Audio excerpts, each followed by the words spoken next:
let's keep talking about sovereign citizens for a little bit, because this isn't a topic we really haven't talked about this much on the show. And I'll be honest, part of it's because, like you said, there's so much legal jargon to a lot of this. And like when it comes to conspiracy theories about science or history and stuff like that, that's usually something I can tackle a bit more because I've studied that stuff. But with law stuff, like that takes a very specialized form of education to kind of know the ins and outs of a lot of these cases, especially the obscure things that they're talking about. And so it's hard to kind of counter a lot of that unless you have the expertise, which is, I think, why these groups and these kinds of people exist, because they don't have people telling them, no, this isn't right. And if they do, they're not listening, right? That's right. I mean, so a lot of times whenever you have an attorney on like the Atheist Experience Network, what you'll get is an attorney who practices constitutional law, who does religious, freedom of religion type of law. Great stuff, fantastic work. I know on Talk Heathen, you had a person who does small business law, and I don't know, Mr. Torres, I believe his name was. Yeah. And very fascinating to listen to him and to watch him. Very articulate. I want to see more of him. I'm going to subscribe to his what he puts out. But my career has been primarily as a litigator.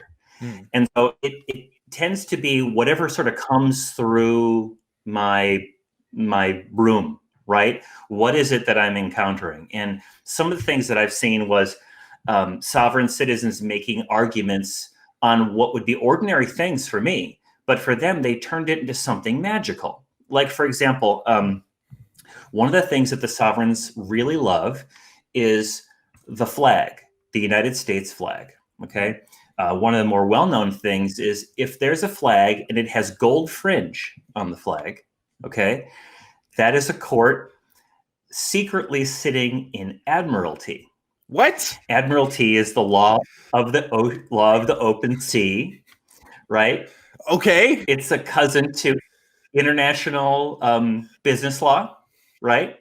The kind of transactional stuff that shipping companies and different commerce-based law, right? So we're trading with France. We have to have some sort of admiralty law. There are treaties in place that, contracts to recognize different things.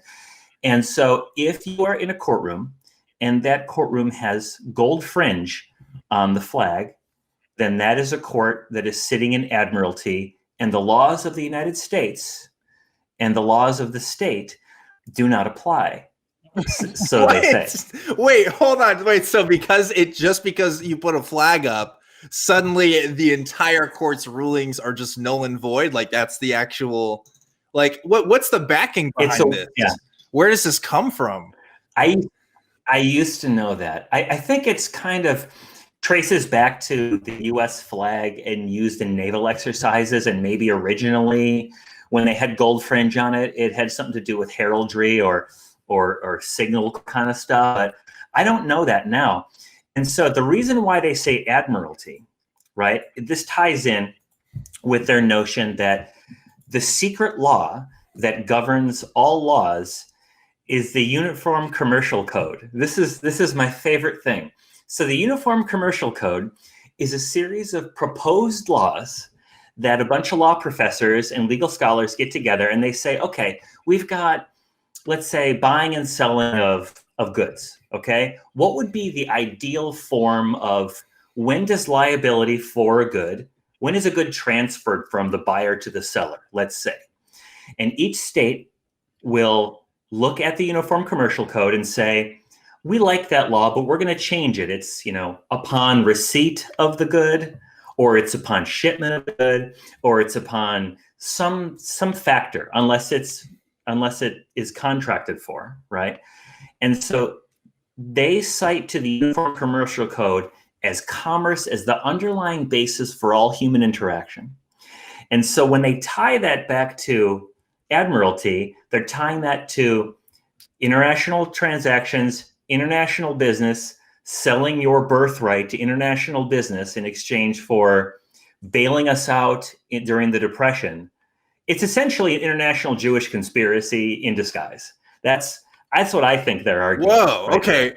there. International banking. Yeah. Okay. Yeah. Whenever international banking is a topic of conversation, that's usually a dog whistle for like talking about Jewish people. Like that's pretty much standard across any kind of conspiracy stuff that you're looking at. Anytime somebody's talking about that. Yeah. So that, I guess that doesn't, like, because all conspiracy theories eventually, like all the roads lead to the Jews. Like it always happens that way.